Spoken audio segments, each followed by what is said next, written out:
Hello প্রিয় শিক্ষার্থী, আজকে আমরা শিখব নাউন। নাউন কাকে বলে, নাউন কত প্রকার, নাউনের প্রত্যেকটা প্রকারের বিস্তারিত আলোচনা। প্রথমত আমরা দেখতে পাচ্ছি নাউন। নাউন যেগুলো আমরা জানি বিশেষ্য। নাউন কাকে বলে প্রত্যেকেই বলতে পারে কোনো কিছু নামকে নাউন বলে, এতটুকু আমরা শিখেছি। বেসিক যে আমরা ডেফিনিশনটা আছে আমরা একটু দিকে নেই। Person, place, things or idea, কোনো কিছুর নাম বুঝাইলে সেটা নাউন হয়ে যায়। এক্সাম্পল হিসেবে আমরা নিচ্ছি রাম, দিল্লি, বুক, রতনপুর এক্সেট্রা। কোনো কিছুর নাম হইতে পারে সেটা কি পার্সন ব্যক্তির নাম, প্লেস স্থানের নাম, থিংস কোনো বিষয়বস্তুর নাম এবং আইডিয়া কোনো ধারণার নাম। এই যে আমরা চিন্তা করলাম প্রত্যেকটা নেমিং ওয়ার্ডকেই বলা হয় নাউন। এখন আমরা দেখব টাইপস অফ নাউন। নাউন কত প্রকার? নাউন 5 প্রকার। Number 1 proper noun, number 2 common noun, number 3 collective noun, number 4 abstract noun, number 5 material noun. তাহলে নাউন আমরা শিখলাম 5 প্রকার। প্রকারটা আবার একটু পড়ে নেই।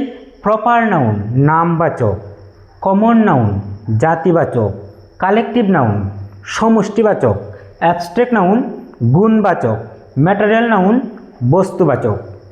যারা একটু অ্যাডভান্স লেভেলের লার্নার আছে তাদের কাছে প্রথমত প্রশ্ন আসতে পারে নাউন তো 2 প্রকার, এখানে কেন 5 প্রকার বলা হইল? আমরা শিখেছি কনক্রিট নাউন আর অ্যাবস্ট্রাক্ট নাউন। কনক্রিট নাউনটি 4টা ভাগে ভাগ করা হয়েছে, প্রপার, কমন, কালেকটিভ, ম্যাটেরিয়াল। আর অ্যাবস্ট্রাক্ট আলাদাভাবে একটি নাউন হিসেবে রয়ে গেছে। টোটাল আমাদের প্রশ্ন নাউন 5 প্রকার। এই যে নাউন 5 প্রকার আছে তার বিস্তারিত আলোচনা করবো এখন আমরা একে একে একটু দেখি। স্টে কানেক্টেড, আমাদের সাথেই থাকেন, সাথে থাকলে বুঝতে পারবেন নাউন নিয়ে বিস্তারিত আলোচনা। নাউন কত প্রকার, কী কী, বা নাউনটা কীভাবে আইডেন্টিফাই করতে হয় সম্পূর্ণ অ্যানালাইসিস আমরা এখান থেকে করতে পারি। প্রথমত আমরা পাইতেছি proper noun. Proper noun specific name of a person or place. নির্দিষ্ট করে যখন কোনো কিছু নাম হইব তখন তাকে বলা হয় কি প্রপার নাউন। যেমন আমি কইতেছি Ram, India, Ratanpur, Silchar, Sunday, Monday, নির্দিষ্ট কইরা তখন তাকে বলা হয় প্রপার নাউন, যাকে আমরা জানি নামবাচক।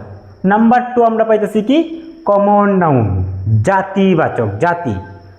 Common noun general name of a person or things. Example হিসেবে আমরা নিছি বয়, গার্ল, সিটি, বুক। অর্থাৎ কমন নাউন বলতে একটা জাতিকে বোঝানো হয়।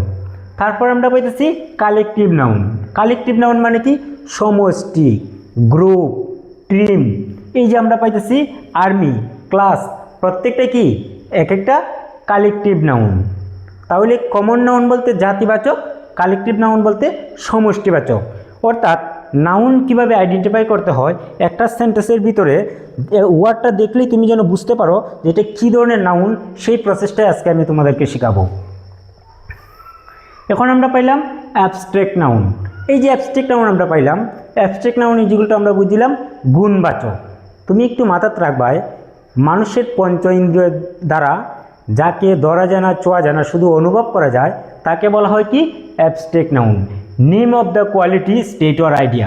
আমরা এক্সাম্পল হিসেবে নিতে পারতেছি অনেস্টি, ব্রেভ, হ্যাপিনেস। তুমি একটু চিন্তা করে দেখো মানুষের যে পঞ্চ ইন্দ্রিয় আছে চোখ দ্বারা এবং নাক দ্বারা, মুখ দ্বারা, ত্বক দ্বারা, এই জিনিসগুলো দ্বারা কি তুমি তাকে ধরতে পারতেছো, চুইতে পারতেছো? না, শুধু অনুভব করতে পারতেছো। অতএব তার নামটা হইতেছে অ্যাবস্ট্রাক্ট নাউন। এখন আমরা পাইতেছি ম্যাটেরিয়াল নাউন, মানে কি বস্তুবাচক। অর্থাৎ যাকে গণনা করা যায় না, আর গণনা করা গেলেও কেউ গণনা করে ব্যবহার করে না, এটা ওজনে বা পরিমাপে ব্যবহার করা হয়, তাকে বলা হয় কি ম্যাটেরিয়াল নাউন। একটু চিন্তা করে দেখো গোল্ড, ওয়াটার, মিল্ক, এই যে ওয়ার্ডগুলো আমরা পাইছি প্রত্যেকটা ওয়ার্ড হইতেছে কী ধরনের নাউন? Material noun. তাহলে নাউন আমরা পাইলাম কত প্রকার? 5 প্রকার। Proper noun, common noun, collective noun, abstract noun, material noun. এই যে 5 প্রকার নাউন বেসিক আমরা বুঝলাম। একটা ওয়ার্ড দেখলে তুমি যেন বুঝতে পারো ওই 5 প্রকারের ভিতরে কোনটা অন্তর্ভুক্ত আছে, সেই ওয়ার্ডগুলো অনুযায়ী তোমার নাউনের বেসিকটা ক্লিয়ার হবো। এখন আমরা দেখব এই 5 প্রকার ছাড়াও আরও 2 ভাগে ভাগ করছে নাউনকে, যাকে বলা হয় কাউন্টেবল এবং আনকাউন্টেবল নাউন। একটু স্টে কানেক্টেড, আমাদের সাথে থাকলে বুঝতে পারবে কাউন্টেবল এবং আনকাউন্টেবল নাউনের বিস্তারিত আলোচনা। একটু আমরা দেখি countable and uncountable noun. Countable, count মানে কি গণনা করা, ক্যান বি কাউন্টেড, যাকে তুমি গণনা করতে পারবা তাকে বলা হয় কি কাউন্টেবল। যেমন বুক আছে, পেন আছে, একটা দুইটা তিনটা করে তুমি কি করতে পারতেছো, গুনতে পারতেছো, তার নামটা কি কাউন্টেবল নাউন। এখন যদি তুমি চিন্তা করো uncountable noun can not be counted, তুমি তাকে গুনতে পারবা না, একটা দুইটা তিনটা চারটা পাঁচটা এরকমভাবে বলতে পারবা না, তাকে বলা হয় কি আনকাউন্টেবল নাউন। যেমন আছে ওয়াটার আছে, সুগার আছে, মিল্ক আছে, তুমি কি পারবা এই ওয়ার্ডগুলোর গুনতে না। তাহলে তুমি মাথাতে রেখে দিবা যে ম্যাটেরিয়াল নাউন যে আমরা পাইছিলাম, বস্তুবাচক যেগুলা ওজনে পরিমাপ করা হয়, সেই নাউনগুলোই হয়ে যায় আনকাউন্টেবল নাউন। অ্যাবস্ট্রাক্ট নাউনগুলোই হয়ে যায় কি আনকাউন্টেবল নাউন। এখন আমরা একটু দেখব যে এই যে নাউনগুলো আছে, একটা সেন্টেন্সের মধ্যে নাউনটা সিঙ্গুলার হবে না প্লুরাল হবে, এটা কিভাবে আইডেন্টিফাই করা যায়। যেমন আমরা এখানে লিখতেছি সিঙ্গুলার অ্যান্ড প্লুরাল। তুমি যদি চিন্তা করো singular is equal to one, তুমি জানো সিঙ্গুলার মানে একজন, আর প্লুরাল ইজ ইকুয়াল টু তুমি জানো একের অধিক, দুইজন চারজন পাঁচজন দশজন অনেকেই হইতে পারে।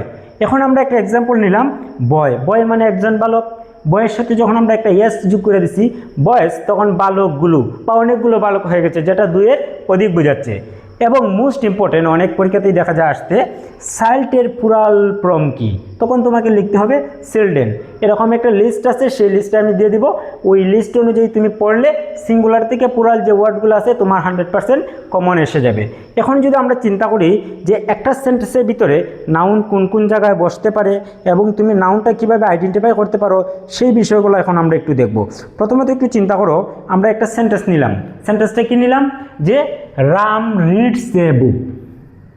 এই সেন্টেন্সের ভিতরে নাউন কোন কোন জায়গার ভিতরে আছে। প্রথমত আমাদের লেখা আছে রাম মানে নাউন, বুক মানে নাউন। কিভাবে তারা নাউন হইলো এখন আমরা আইডেন্টিফাই করি। এখানে একটা নোট হিসেবে আমি লিখতে পারি যে নাউন তুমি যদি পাইতে চাও তখন হোয়াট বা হু দ্বারা প্রশ্ন করতে হইব। প্রশ্ন হচ্ছে কাকে, বার্বকে, সেন্টেন্সে বার্ব কে আছে রিডস, রিডসকে তুমি প্রশ্ন করো হোয়াট দ্বারা, কি দ্বারা হোয়াট দ্বারা। রিডস মানে কি, রিড মানে পড়া, হোয়াট কি পড়ে, বই পড়ে, উত্তরে আমি কি পাইতেছি নাউন। হু কে পড়ে, আমি বার্বকে যদি প্রশ্ন করি হু দ্বারা, কে পড়ে, উত্তরে আসছে রাম। তাহলে বার্বকে যদি তুমি হোয়াট দ্বারা প্রশ্ন করো উত্তরে আসবে অবজেক্ট, আর বার্বকে যদি তুমি হু দ্বারা প্রশ্ন করো তখন উত্তরে আসবে সাবজেক্ট। তাহলে একটা সেন্টেন্সে বেশিরভাগ সময় আমরা দেখতে পাই শুরুতে থাকে সাবজেক্ট, মিডলে থাকে ভার্ব, পরে থাকে অবজেক্ট। এটাকে আমরা ধরি অ্যাসার্টিভ সেন্টেন্স। অর্থাৎ সেন্টেন্সের যে 5 প্রকারের স্ট্রাকচার বা গঠন আছে, সেই গঠনমূলক অনুসারে একটা সেন্টেন্সের ভিতরে নাউন কোন কোন জায়গাতে থাকতে পারে এটা তোমার আইডেন্টিফাই করতে হবে ওই যে 5 প্রকার নাউন আছে সেই নাউনের ওয়ার্ডগুলো দ্বারা। তুমি দেখলেই যেন বুঝে লাও এটা প্রপার কমন কালেকটিভ ম্যাটেরিয়াল এরকম। যেমন আমি যদি তোমাকে প্রশ্ন করি যে এই যে সেন্টেন্সের ভিতরে রাম লিখলাম বা যে কোনো একটা আমি নাম দিলাম শুরুতে, সেটা কী ধরনের noun, proper common collective material abstract, তুমি ইজিলি বলতে পারবা এটা একজন ব্যক্তির নাম, মানে পার্সন, একজন ব্যক্তির নাম হইছে তার নাম কি প্রপার নাউন, ইজিলি আমরা ধরতে পারবো।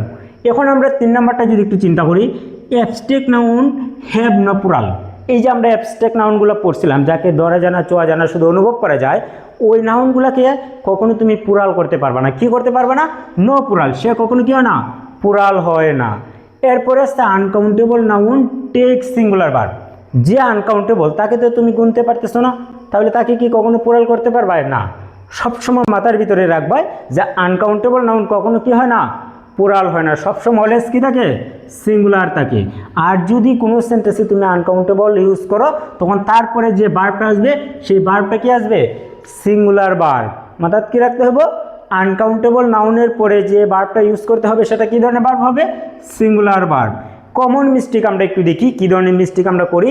যেমন একটা ওয়ার্ড আমি দিছি ফার্নিচার্স, তোমার দেখে মনে হইতে পারে যে এটা রাইট হইতে পারে ফার্নিচার্স না, কারণ আনকাউন্টেবল নাউন কখনো কি হয় না প্লুরাল হয় না, পূর্বে আমি কইলাম। অতএব তোমার মাথায় থাকতে হবে কোনগুলো আনকাউন্টেবল নাউন তারও একটা লিস্ট আমি দিয়ে দিব, সেই লিস্ট কয়েকটা যদি তুমি পড়ে নেও। যেমন নিউজ, তুমি শুনতে মনে হইতে পারে প্লুরাল কিন্তু প্রকৃতপক্ষে না। ম্যাথামেটিক্স, এস থাকলেই যে প্লুরাল হয়ে যাবে এমনটাও মাথায় নেওয়া যাবে না। তোমার মাথায় আজকে থেকে ঢুকাই নেবা যে আনকাউন্টেবল নাউন যা হবে তারপরে ভার্বটা কি হবে সিঙ্গুলার হবে। যেমন তুমি অ্যাডভাইস, একটু চিন্তা করো ওয়ার্ডটারে যে স্পেলিংগুলো আছে এগুলো তোমাদের একটু কী করতে হবে দেখতে হবে। এখন আমি যদি তোমার প্রশ্ন করি যে অ্যালফাবেট, তাকে কি কখনো তুমি অ্যালফাবেটস করতে পারবা না, কখনো হবে না। কেন? অ্যালফাবেট মানেই বর্ণমালা, বর্ণমালাগুলো কখনো বলা যাবে না। বর্ণমালা, বর্ণ মানে কি একটা লেটার ক খ, গ, গ, অ, 5টা বর্ণ আছে।